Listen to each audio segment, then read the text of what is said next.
Media sosial mendadak geger. Gegaranya seorang pria parubaya bernama Didi Setiadi tiba-tiba muncul dan mengaku sebagai ayah kandung Natasha Wilona alias Willow.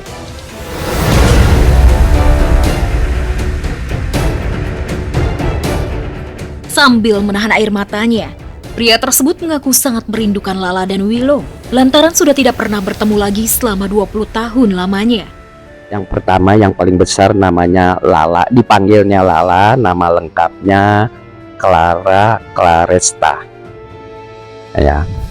Yang kedua namanya Natasha Wilona. Kerinduan itu sudah menurut saya sampai pada puncaknya. Saya tidak ketemu dengan anak saya sudah 20 tahun.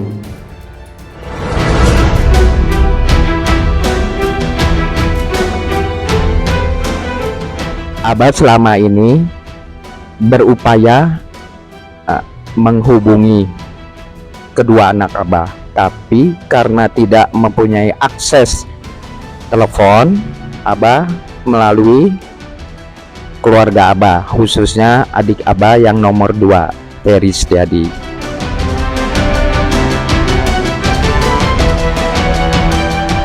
Berbagai upaya dilakukan Didi Setiadi demi bisa bertemu ataupun menghubungi Lala dan Willow. Sayangnya hal itu tak pernah kesampaian, lantaran hubungannya dengan Teresa ibunda Willow sudah renggang. Anehnya di saat Didi Setiadi mengaku sudah 20 tahun tak bertemu putrinya. Di podcast bersama Maya Estianti, Willow mengaku masih berhubungan baik dengan sang papa maupun keluarga papanya. Bahkan meski jarang bertemu, Willow justru lebih dekat dengan keluarga papanya. Kan mama sama papa udah pisah dari aku kecil. Jadi mama tuh single mother dari aku umur mungkin 4 tahunan.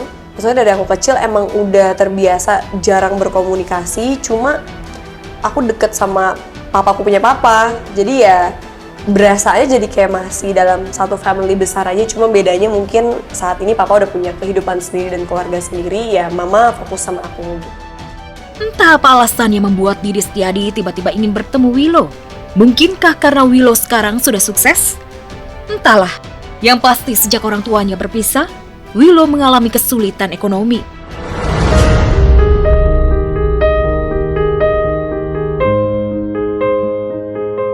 Ia, kakak, dan ibundanya terpaksa tinggal di kontrakan sederhana alias gubuk yang terbuat dari kayu di kota Banjarmasin. Jadi kita tuh ngontrak di situ, itu loh. Jadi waktu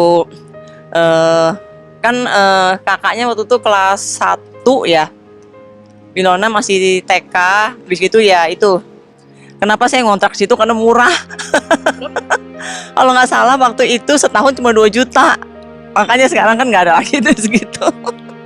Saat bersekolah, Willow bahkan harus rela pakai seragam bekas orang lain karena tak punya uang untuk membelinya. Mungkinkah hal ini tak membuat sang ayah malu? Hal paling simpelnya banget, saat di sekolah anak-anak bisa beli buku baru atau seragam baru atau sepatu baru, ya udah kita pakai yang udah bekas-bekas dari kakak kelas, buku-buku bekas dari kakak kelas, atau enggak baju juga yang punya kakak kelas dikecilin aja. Jadi menerima sumbangan baju gitu ya, kita saat itu nggak mampu beli baju sendiri. Hidup rasanya tak adil. Dulu Willow harus berjuang sendiri tanpa bantuan ayahnya. Kini setelah Willow sukses dan jadi orang, sang ayah tiba-tiba datang lagi.